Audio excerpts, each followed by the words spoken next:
tayamuma di istibahati sholat. Aku niat tayamum untuk diperbolehkannya sholat.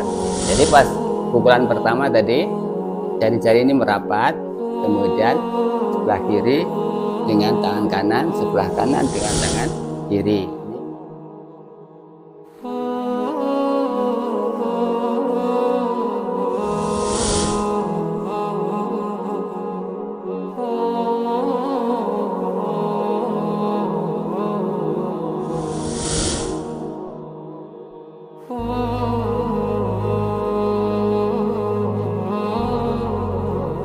Allah itu menghendaki kemudahan bagi kita. Yuridullahu bikumul yusra wala yuridu bikumul usra. Allah tidak menghendaki umat atau hambanya itu sulit, tapi menghendaki hambanya itu mudah.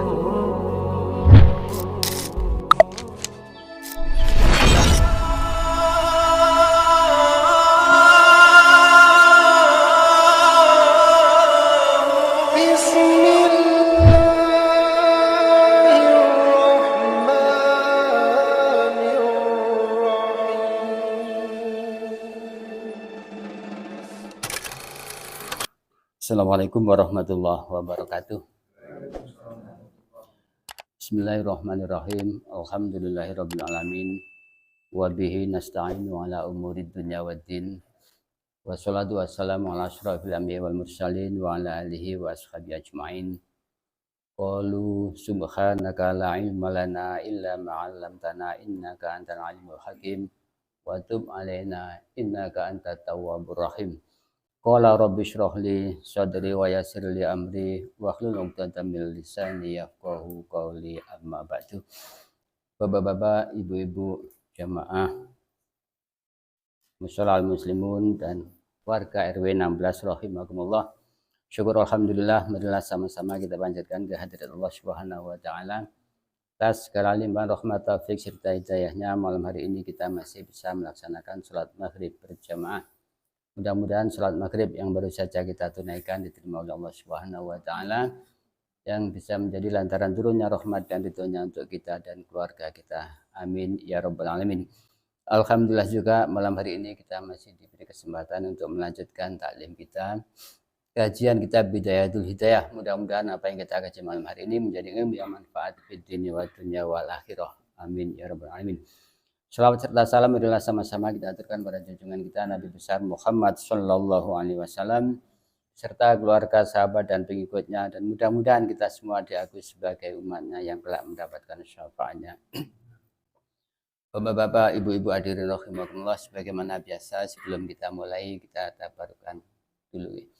Mudah-mudahan dengan tabarukan ini kita bisa mengambil hikmah dan barokah dari apa yang kita kaji malam hari ini. La hadratan Nabi Mustafa sallallahu alaihi wasallam wa ala alihi wa ashabihi wa azwajihi wa dzurriyyatihi wa khususan ila ruhil mu'allif hadzal kitab Hujjatul Islam Abu Hamid Muhammad bin Muhammad Al-Ghazali wa nafa'ana bihi wa bi ulumihi fid darain bisiril Fatihah. A'udzu billahi minasyaitonir rajim. Bismillahirrahmanirrahim. Alhamdulillahi rabbil alamin arrahmanir rahim maliki yaumiddin. Iyyaka na'budu wa iyyaka nasta'in ihdinas siratal mustaqim siratal ladzina an'amta 'alaihim ghairil maghdubi 'alaihim waladdallin. Amin. Baiklah, kita masuk adabut tayamum ya. Mungkin sebagian kita penasaran untuk apa belajar tayamum sementara di Indonesia ini air cukup melimpah ya. Jadi rasanya tidak memerlukan lagi. Nah, ini pemikiran seperti ini adalah suatu kenaifan ya. Karena tayamum itu bukan karena kesulitan air saja. Ada beberapa sebab yang membolehkan kita untuk bertayamum ya. Terutama bapak-bapak atau ibu-ibu yang sering bepergian jauh ya. Sehingga pas di kendaraan masuk waktu azan maghrib, isya atau subuh dan sebagainya, kebetulan kita naik kendaraan umum. Kalau naik kendaraan pribadi bisa saja setelah pada masjid kita berhenti ya, tepat waktu ya. Tapi kalau kebetulan kita naik bis, kereta api atau pesawat, padahal waktu masuk, waktu azan atau waktu sholat sudah masuk. Padahal setiap waktu masuk itu kita diwajibkan untuk segera menunaikan sholat yang disebut dengan sholat li hurmatil waktu ya. Misalnya kita naik bis tengah perjalanan, kebetulan sebenarnya juga nggak berhenti dengar azan, maka wajib bagi kita untuk sholat misalnya pas waktu maghrib juga ya. Lalu bagaimana wudunya? Lah disinilah perlunya kita belajar tayamum ya. Tayamumnya bagaimana kalau di kendaraan? Ya kita husnuzon saja, di belakang jok mobil itu anggap saja itu ada debu. Saya kira memang ada debu ya. Malah debunya debu yang halus itu yang bagus. Debu yang dari penerbangan itu ya. Nah nanti caranya nanti kita pelajari di kitab ini, bab ini, adabut tayamum ya. Jadi mengapa kita belajar tayamum? Perlunya di situ ya. Jadi saat kita bepergian di kendaraan umum, tahu-tahu dengar suara azan, maka wajib bagi kita untuk menunaikan sholat waktu itu juga. Sholatnya lihurmatil waktu, ya, untuk menghormati datangnya waktu. Nanti setelah sampai tujuan, kok masih ada waktu sholat, maka dianjurkan sholat yang sesungguhnya. Ya. Jadi sholat ada, kalau kebutuhan waktunya habis, dengan niat kodok. Ya. Jadi misalnya hari ini, maghrib ini, sampai tujuan, masih ada waktu kurang lebih isya, kurang 5 menit atau 10 menit, maka sholatnya ada. Tapi sudah masuk waktu isya, maka sholatnya qadha. Ya. Jadi ini perlunya kita belajar tayamum. Intinya segala apa yang kita dapati di agama kita itu wajib mempelajarinya. Adapun pemakaiannya itu nanti kalau dibutuhkan. Jadi yang penting tahu dulu ilmunya, sehingga pas suatu ketika kita butuhkan kita tidak kesulitan. Yang penting tahu ilmunya. Ini yang disebut dengan ilmu yang fardu, itu yang ilmu tentang haliyah. Ini apa yang akan kita pakai di dalam beribadah. Jadi untuk itu adalah sama-sama kita pelajari tentang adabut tayamum.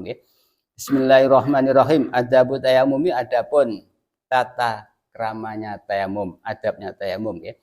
Fa in ajasta, maka apabila terhalang engkau, ngajizun itu aslinya bermakna apes. Cara Jawanya itu apes. Maksudnya kita terhalang untuk memakai ya. Nganil istimalil ma'i, dari memakai air. Jadi saat kita terhalang dari memakai air, lifakti karena kesulitan air, ketidakadanya air, ba'da tolabi setelah mencari, aulia uzrin atau karena uzur berhalangan, min maradin sebab sakit, auli maniin atau karena terhalang, minal usuli dari sampainya ilahi pada air, min sabuin karena hewan buas, aw habsin atau dalam keadaan tertawan. Jadi yang menulis kitab ini situasinya zaman dulu ya, masih banyak hewan buas, kemudian masih banyak perampok. Jadi saat kita sebenarnya ada air di sekitar situ, tapi kalau saat menuju tempat air itu kita takut adanya binatang buas atau karena tertawan musuh, maka boleh memakai debu dengan tayamum ya, meskipun ada air. Jadi salah satu syarat bolehnya tayamum yang pertama lifakdi karena ketidakadaan air. Kalau saat ini mungkin daerah Gunung Kidul ya, daerah-daerah Wonosari, pantai selatan, dan juga daerah-daerah terpencil lain saat ini mungkin sedang kesulitan air.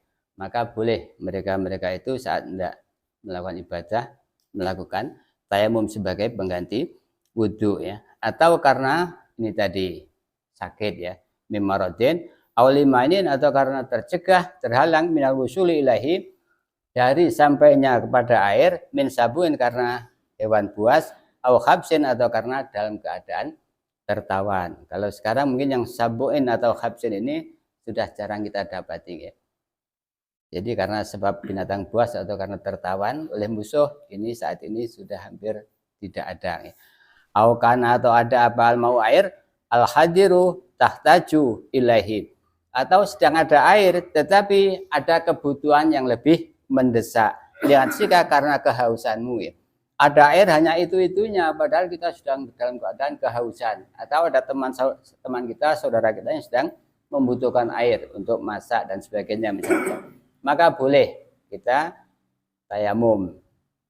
Awansi rofikika atau karena hausnya temanmu, au kana milkan atau ada air itu dimiliki lihoirika oleh selain engkau, walam yubai tetapi tidak mau menjual illa bi aksaro min samanil misli, atau air itu dimiliki orang lain tetapi dia tidak akan menjual kecuali dengan harga yang lebih mahal ya. Kalau kita tidak mampu karena harganya di luar harga kebiasaan, maka boleh memakai tayamum cara bersucinya. Jadi ada beberapa hal yang boleh menyebabkan tayamum tadi ya.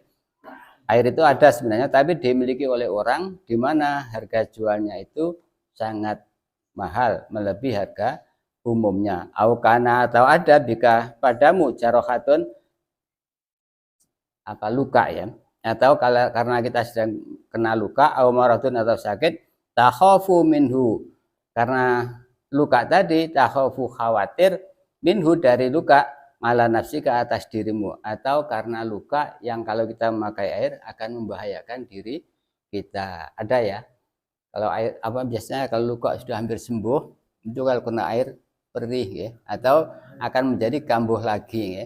Jadi hal yang demikian ini boleh tayamum ya.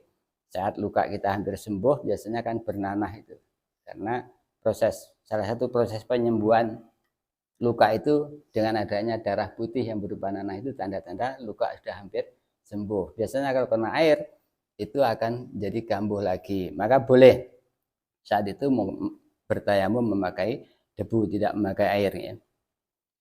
Ala nafsika membahayakan pada dirimu, fasbir maka sabarlah hatta yadkhula waktul faridati hingga masuk waktunya fardu. Jadi syarat sahnya bolehnya tayamum itu kalau sudah masuk waktu ya.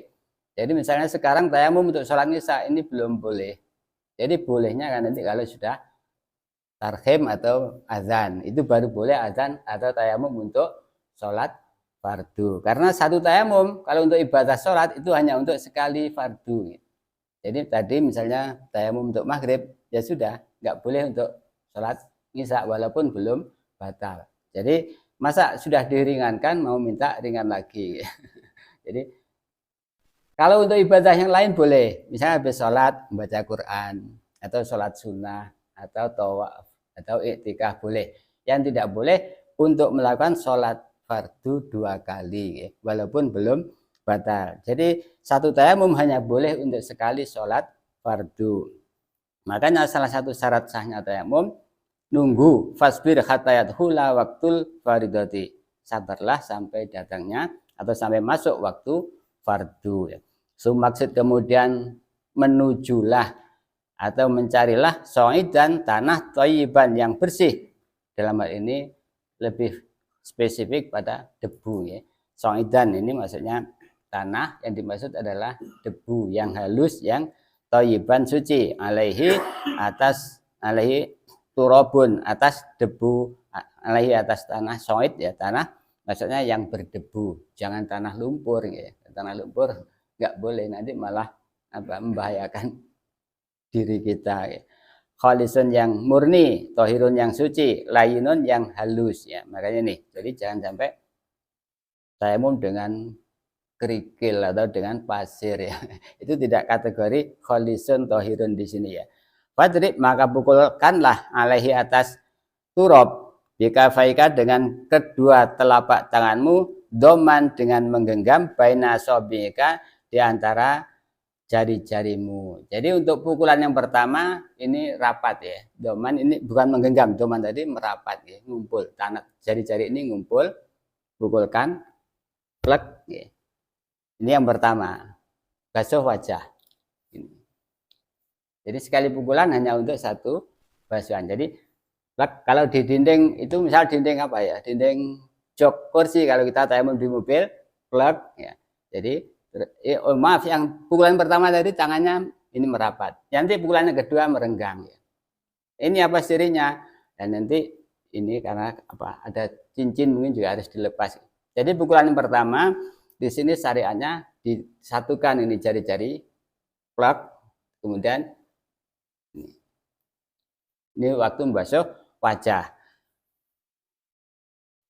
Wan widan yatlah istibah kata fardhi sholati untuk diperbolehkannya melakukan fardunya sholat. Jadi niatnya tayamum, nawaitu tayamuma li istibahati fardhi sholat atau li istibahati sholat. Lebih simpel ya. Nawaitu tayamuma li istibahati sholat. Aku niat tayamum untuk diperbolehkannya sholat. Monggo niat bareng ya. Bismillahirrahmanirrahim. Nawaitu tayamuma li istibahatis sholah. Nawaitut tayamuma li istibahatis sholah. Sekali lagi, nawaitut tayamuma li istibahatis sholah. Artinya li istibahah supaya diperbolehkan melakukan sholat. Jadi niatnya simpel gitu ya. Jadi pas pukulan pertama tadi, jari-jari ini merapat, kemudian sebelah kiri dengan tangan kanan, sebelah kanan dengan tangan kiri. Ini etika atau tata caranya waktu mengusap. Kalau wajah dengan debu bukan membasuh ya, mengusap ya. Kalau tayamum mengusap ya. Wamsah dan usaplah bihima dengan kedua telapak tangan tadi wajahmu kulahu keseluruhannya marrotan wahidatan. Jadi tidak perlu 3 kali ya. Cukup sekali saja. Inilah kemurahan dari Allah. Kalau 3 kali mungkin nanti malah ada debu kita yang masuk ke mata kita. Jadi intinya Allah itu menghendaki kemudahan bagi kita. Yuridullahu bikumul yusra wala yuridu bikumul musra. Allah tidak menghendaki umat atau hambanya itu sulit, tapi menghendaki hambanya itu mudah. Sudah dipermudah kok males keterlaluan.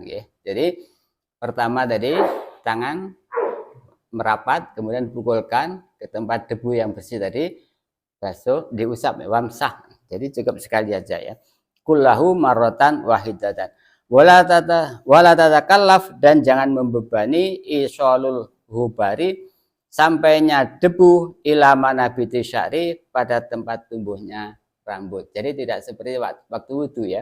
Jadi jangan kita seakan-akan harus sampai tempat tumbuhnya rambut kayak wudhu ya, enggak ya. Kalau wudhu kan harus ya, jadi harus sampai tempat batas ini, tempat tumbuhnya rambut ya, termasuk rambut alis ini harus basah. Tapi kalau tayamum tidak, wala tatakallaf, jangan membebani atau memberatkan diri kita atau apa istilahnya itu ngoyo ya, memaksakan diri ya. Isolul hubari menyampaikan debu ilama nabiti syari pada tempat tumbuhnya rambut khoffa baik yang tipis au kasufa atau yang tebal rambut. Jadi jenggot termasuk ya, apakah jenggotnya itu tebal atau tipis tidak perlu kita sela-selani seperti saat wudhu ya. Cukup permukaan wajah saja, yang penting rata, cukup sekali. Sumangzih, kemudian lepaslah khotamaka cincinmu. Jadi kalau cincin yang ada di jari kita saat memukulkan debu, tangan kita ke debu itu hendaknya dilepas. Sumangsi, kemudian lepaslah khotamaka cincinmu, wadrib dan pukullah durbatan saniatan pada pukulan yang kedua mufarikon dengan terpisah. Jadi pukulan yang kedua setelah dilepas cincin dari jari kita, waktu memukul kedua jari-jari ini dipisah, jangan menyatu kayak yang pertama tadi. Pukulkan mufarikon dengan keadaan terpisah, baina asabiqa di antara jari-jarimu, wamsah dan usaplah bihima dengan kedua tangan ya, kedua telapak tangan ya bihima ya deka tanganmu mengamir faqaikan beserta kedua sikumu. Jadi yang kedua, jadi usapan yang pertama untuk wajah, kemudian pas yang kedua ini jari-jari direnggangkan mufarikon bainaya asabi'ika antara jari-jari tanganmu, wamsah dan usaplah bihima dengan kedua tangan jari-jari ini ya. Ya deka tanganmu mengamir faqaika beserta sikumu. Jadi yang pertama kanan atau kiri dulu. Kalau yang diusap sunahnya kanan ya, maka pakai tangan kiri ya. Jadi ini. Nah, ini. Jadi klep supaya ini debu yang di sini nggak pakai semua dulu. Jadi gini, bagian baru gini ya. Nah, cukup sekali, nggak harus 3 kali seperti wudhu ya. Klop. Ini. Mangal mirfaqaika sampai siku. Demikian juga yang tangan kiri dengan yang kanan. Jadi jangan sampai ini tadi kesentuh tangan kiri yang bagian telapak. Jadi makanya gini waktu ngusap tangan supaya ini masih ada debunya ya. Baru untuk yang nah. Jadi ini rukun yang kedua ketika mengusap kedua tangan. Fa illam tastawi huma, maka jika tidak merata keduanya, kedua tangan tadi, fadrib, maka pukullah darbatan ukhra, pukulan yang lain, hatta tastawi bahuma, hingga merata kedua tangan. Jadi kalau memang belum merata, yakin belum merata, maka boleh memukul sekali lagi untuk meratakan usapan tangan ya yang berikutnya ya. Sumamsah, kemudian usaplah ikhda kafaika, dengan salah satu dari kedua tapak tanganmu, bil ukhra, dengan yang lain. Jadi misalnya tadi ada yang merasa belum rata, maka silahkan dibukukan sekali lagi, fadrib summa ihda kafaika bil ukhra ya. Jadi mungkin yang dimaksud tadi ini ya, yang karena di sini ihda kafaika, salah satu di antara telapak tanganmu, bil ukhra, dengan yang lain. Jadi saling ini yang terakhir ya. Jadi pukulan yang kedua atau di jok belakang itu ini untuk tangan. Kalau dirasa ada yang belum rata, silakan dipukulkan untuk yang ketiga kali. Sekali lagi, kira-kira yang belum terusap tadi yang mana, itu dilanjutkan ya. Wamsah, dan usaplah baina asabiika, di sela-sela jarimu, ditakhlili, dengan menyela-nyelai, wasolli bihi, wasolli, dan sholatlah bihi, dengan tayamum tadi, fardhon wahidan, untuk sekali fardu. Jadi satu kali tayamum hanya untuk satu kali sholat fardu. Wama syi'ta, wama, dan barang syi'ta, yang menghendaki engkau, minan nawafili, dari beberapa sholat sunat, dari beberapa ibadah sunat. Kalau ibadah sunat boleh ya, yang nggak boleh untuk fardu sholat berikutnya.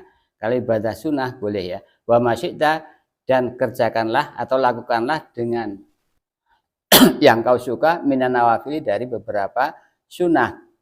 Fa in arata, maka jika menghendaki engkau fardon, sholat fardu, sanian, yang kedua, fasta'nif, maka mulailah lagi, lahu, karena fardu yang kedua tadi, tayamuman akhor, dengan tayamum yang lain. Tapi kalau masih menghendaki sholat fardu berikutnya, misalnya tadi sholat maghrib kita sudah tayamum, nanti untuk sholat isya maka wajib tayamum lagi, karena hanya boleh untuk melakukan satu kali sholat fardu. Adapun untuk sholat sunnah boleh ya, sholat sunnah antara maghrib dan isya ini selain ba'diyah ada sholat sunnah awabin ya, boleh sholat tasbih, boleh sholat taubat dan sebagainya. Intinya kalau sholat sunnah berkali-kali boleh. Untuk sholat fardu satu tayamum hanya untuk sekali. Dan tadi dianjurkan juga wamsah baina asabiika bitakhlil.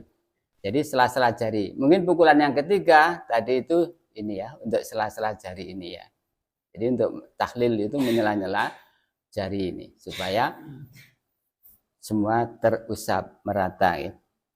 Jadi adabul khuruji ilal masjid, untuk insya Allah minggu depan adab tata kramanya keluar menuju masjid, nah, terutama untuk bapak-bapak yang wajib ya, istilahnya fardu kifayah untuk berjamaah, apalagi sholat Jumat itu fardu lain. Adapun untuk ibu-ibu ini juga tidak ada salahnya, jadi ketika keluar menuju masjid atau mushola belajar ini ada aturan atau etikanya ya. Mudah-mudahan dengan belajar ini nanti kita akan lebih menjaga diri saat hendak pergi ke masjid. Apa saja yang disunatkan dan apa saja yang dilarang ketika kita hendak pergi ke masjid atau ke tempat sholat, dalam hal ini musola ya. Jadi ada beberapa yang dianjurkan, ada beberapa yang dilarang. Untuk tayamum ada yang ingin ditanyakan, monggo. Oh tidak, kalau tayamum tidak perlu pakai kaki ya. Jadi anggota tayamum itu hanya wajah dan tangan ya. Jadi inilah sekali lagi Allah itu menghendaki kemudahan bagi kita, tidak memberatkan. Jadi sebagai pengganti dari wudhu tidak harus seperti wudhu. Jadi dulu ada yang bertanya itu ya, bagaimana kalau mandi wajib dengan tayamum? Jadi apa gulung-gulung? Kan lucu. Jadi mandi pun juga demikian ya. Tayamum sebagai pengganti mandi seperti ini. Jadi tidak harus buka baju gulung-gulung di debu. Jadi dulu ada yang menanyakan begitu ya, sampai ya heboh ya. Jadi intinya tayamum itu sebagai pengganti bersuci dengan wudhu atau waktu mandi. Caranya sama, tayamum untuk mandi maupun tayamum untuk wudhu sama. Yang diusap hanya wajah dan kedua tangan, tidak harus kaki. Jadi kembali ya, syaratnya bolehnya tayamum tadi karena tidak ada air, kesulitan air. Kemudian yang kedua karena terhalang sampai kepada air karena adanya hewan buas atau adanya perampok, tertawan. Kemudian karena sakit yang kalau kita memakai air maka akan menjadi parah sakit kita. Apalagi sakit demam atau sakit kulit terutama ya, yang alergi atau kalau kena air maka lukanya akan semakin parah. Atau ada air tapi yang punya menghendaki harga jual yang mahal di luar harga umumnya, boleh kita bertayamum. Kemudian mengenai yang sholat di kendaraan tadi, itu sifatnya bukan pengganti fardu, hanya lihurmatil waktu. Jadi wajib sholat tapi sifatnya menghormati waktu. Setelah sampai tujuan kita wajib sholat fardunya. Kalau misalnya saat ini kita pergian sholat maghrib di tengah jalan tadi pas dengar azan sampai Lawang misalnya ya, maka saat itu juga kita wajib sholat dengan tayamum tadi ya. Di jok belakang itu kita pukul pertama dengan jari-jari merapat, kemudian kita usap wajah ya. Yang kedua tangan direnggangkan, kemudian tangan ya. Baru kita niat usolli misalnya fardhul maghribi li sunnat li hurmatil waktu lillahi ta'ala Allahu akbar. Madhepe sak kenane sak tujuannya kendaraan ya. Jadi yang penting mustaqbilal kiblat ya. Arah misalnya mobilnya jalannya ke selatan, ya tetap niat mustaqbilal kiblat ya. Jadi niatnya yang penting menghadap kiblat. Usolli fardhul maghribi li hurmatil waktu lillahi ta'ala ya. Aku niat salat maghrib untuk menghormati waktu karena Allah. Nanti setelah sampai Malang, sekarang misalnya masih ada waktu, segera sholat maghrib atau sampai rumah lah ya. Kalau ternyata waktu maghrib sudah habis, maka hendaknya sholat qadha. Jadi inilah makanya kita perlunya belajar ini supaya dalam beribadah itu ada dasarnya, ada ilmunya, dan dengan ilmu itulah yang akan meningkatkan iman dan takwa kita. Sambut, ada pertanyaan lagi? Enggak? Ya, sebenarnya ganti tempat karena tempat yang pertama itu dianggap sudah mustakmal, jadi pindah tempat. Kalau misalnya yang pertama di sini, maka berpindah geser dikit. Atau di jok belakang juga demikian. Yang pertama, kemudian yang kedua pindah. Yang penting jangan di tempat yang sama. Dianggap itu sudah mustakmal, sudah bekas dipakai. Sama dengan air kalau masalah itu.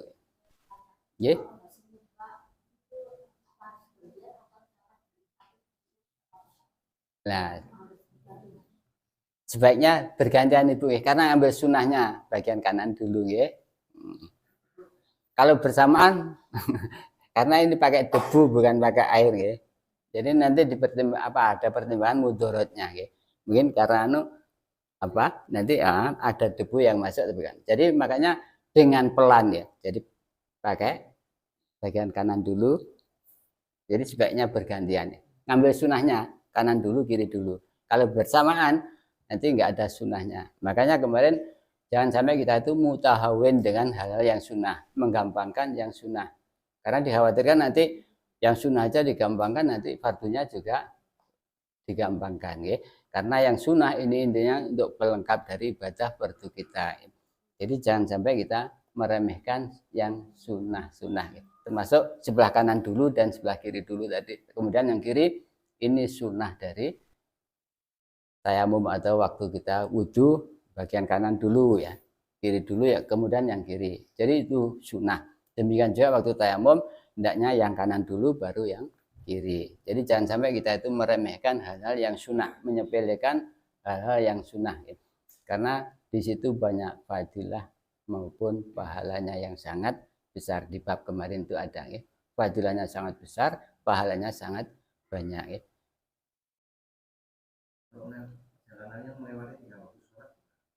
Melewati ya, setiap waktu dengar azan, maka apalagi sekarang kodoknya ya setelah, kalau kodok sekaligus boleh Pak, nggak harus misalnya maghrib dikodok di waktu maghrib, nggak begitu ya.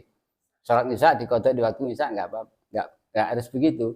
Namanya kodok, bayar itu semaunya. Sekaligus boleh, misalnya maghrib, isya, subuh dikodok di waktu siangnya boleh ya, karena sampai rumah misalnya kita sudah misalnya jam 7, maka saat itu juga kita niat kodok sholat maghrib, kemudian setelah itu kodok isya, kemudian sholat kodok subuh, boleh. Nggak boleh digabung tapi dijamak sendiri-sendiri ya. Jadi intinya kalau kodok kodok itu sewaktu-waktu, sesempatnya, kalau bisa secepatnya ya, nggak harus nunggu ya.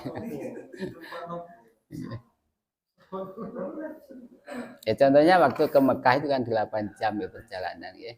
Jadi melewati berapa waktu sholat, makanya di situ dianjurkan sholat dihormatil waktu, kemudian sampai tujuan kodok sholatnya ya.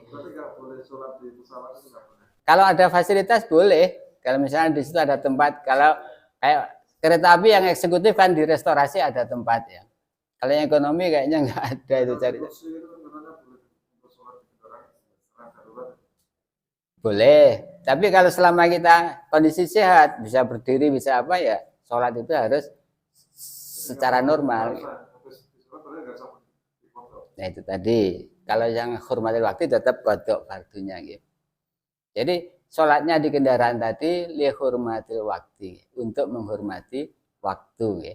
Karena itu tadi tayamumnya sudah dapat keringanan, sholatnya keringanan, tapi fardunya belum gugur. Jadi sifatnya hormatil waktu, supaya kita tidak apa istilahnya, tidak terbebani dosa ya. Karena itu tadi, inilah pentingnya sholat. Dalam keadaan apapun kita wajib sholat ya. Ingat waktunya, mungkin kita tutup, adapun nanti ada yang kurang jelas disambung minggu depan ya. Demikian, mudah-mudahan bermanfaat ya. Maka kita tutup dengan kafaratul majlis. Bismillahirrahmanirrahim. Subhanakallahumma wa bihamdika asyhadu an la ilaha illa anta astaghfiruka wa atubu ilaik.